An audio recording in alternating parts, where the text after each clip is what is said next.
Hey up everyone, welcome back to What's Z. Today, I'm diving straight into one of Earth's most important natural processes, the carbon cycle. Don't click away.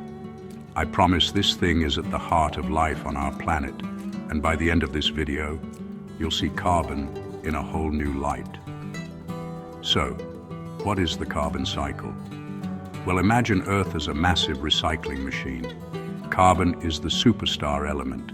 It's in your body, the food you eat, the air you breathe, even in your grandma's favorite biscuits.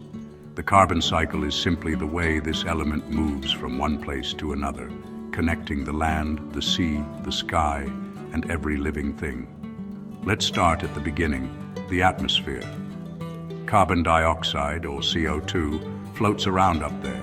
Plants, those green geniuses, pull in CO2 during photosynthesis and use sunlight to turn it into food. That's how energy gets into the web of life. Then when animals like us eat the plants, we take that carbon into our bodies. But it doesn't just stay there. We breathe out CO2 with every breath. When plants and animals die, tiny creatures in the soil break them down, releasing carbon back to the air or trapping it in the ground for years, even millennia, and it gets even better. Some of that ancient carbon gets buried deep and over millions of years turns into coal, oil, or natural gas, fossil fuels. When humans dig up and burn these fuels, we're fast-forwarding the cycle, pumping loads of carbon back into the atmosphere in a blink of geological time. That's a big reason why the climate's shifting so quickly. But this isn't just about doom and gloom. The carbon cycle helps keep everything in balance.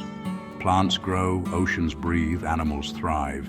Oceans, by the way, are unsung heroes in this story. They soak up vast amounts of CO2, partly through tiny plankton, and partly because carbon can dissolve in water. Without the carbon cycle, Earth would be a frozen wasteland or a scorching greenhouse. So why does the carbon cycle matter to you? Well, it's literally the cycle of life.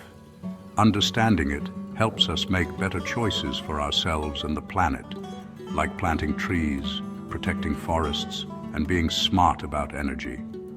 Right, before I wrap up, if there's anything about the carbon cycle that's got you scratching your head or any science terms you want explained, drop them in the comments. I'm always reading, and your questions could be the next What's Z video. Thanks for sticking around. And if you learned something new today, give us a like and subscribe for more down-to-earth science right here on What's Z. See you next time.